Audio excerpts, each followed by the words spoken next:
Kita tidak lagi melabel sperma hanya dari gerakan, bentuk, dan jumlah saja. Nah, jadi penilaian ini sangat penting untuk menilai kuantitas sperma dan sedikit memberikan gambaran tentang kualitas sperma. Terus pertanyaan selanjutnya, hasil pemeriksaan sperma bisa apa saja, Dok? Hasil pemeriksaan sperma yang standar itu meliputi dua hal, yaitu makroskopik dan mikroskopik.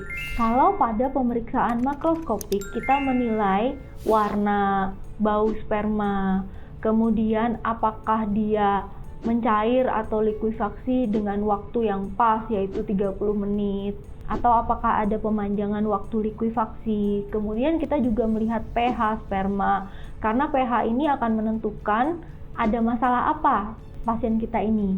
Nah, kemudian kita juga melihat tentang volume. Volume sperma yang normal yaitu di atas 1,5 cc menunjukkan produksi testisnya dalam kondisi normal. Dia memproduksi sperma dalam volume yang normal. Ini baru volume. Nah, kemudian kita akan melihat mikroskopik. Pada pemeriksaan mikroskopik kita akan melihat satu konsentrasi sperma. Berapa banyak sperma dalam 1 ml. Itu satu. Kemudian total sperma, berapa konsentrasi sperma dikalikan dengan volume. Berapa total sperma yang ada dalam keseluruhan ejakulat tersebut. Ejakulat atau seluruh sperma yang dikeluarkan pada satu waktu itu. Nah, selain itu kita juga melihat tentang motilitas. Motilitas itu ada 4. Ada yang gerakannya cepat, maju dan cepat. Ada yang gerakannya maju tetapi lambat. Ada juga gerakan sperma itu yang tidak maju dan bergerak di tempat. Yang terakhir adalah sperma yang tidak bergerak sama sekali atau disebut immotile. Nah, semua ini harus diperhitungkan dan kita nyatakan dalam hitungan persen. Nah, selain itu kita juga menilai bentuk sperma. Bentuk sperma seperti apa? Bentuk sperma itu sebenarnya kita bisa lakukan pengecatan khusus. Kemudian kita lihat kepalanya apakah ada kelainan bentuk, kemudian dilihat lehernya, kemudian dilihat ekornya. Nah, pada bagian kepala kita juga melihat akrosom dari sperma. Akrosom itu penting untuk fertilisasi. Nah, jadi penilaian ini sangat penting untuk menilai kuantitas sperma dan sedikit memberikan gambaran tentang kualitas sperma.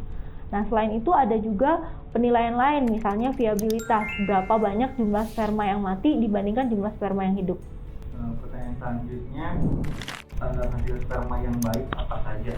Pada dasarnya, berdasarkan petunjuk pemeriksaan analisa sperma berdasarkan WHO 2021, kita tidak lagi melabel sperma hanya dari gerakan, bentuk, dan jumlah saja.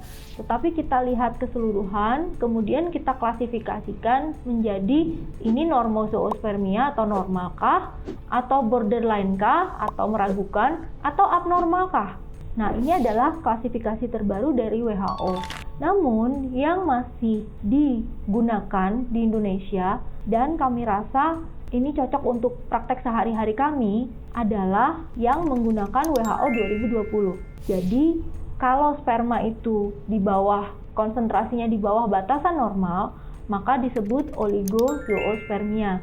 Namun, kalau misalnya gerakannya di bawah standar gerakan normal, maka disebut astenozoospermia. Dan kalau misalnya bentukannya di bawah nilai normal bentukan normal, maka itu disebut teratozoospermia.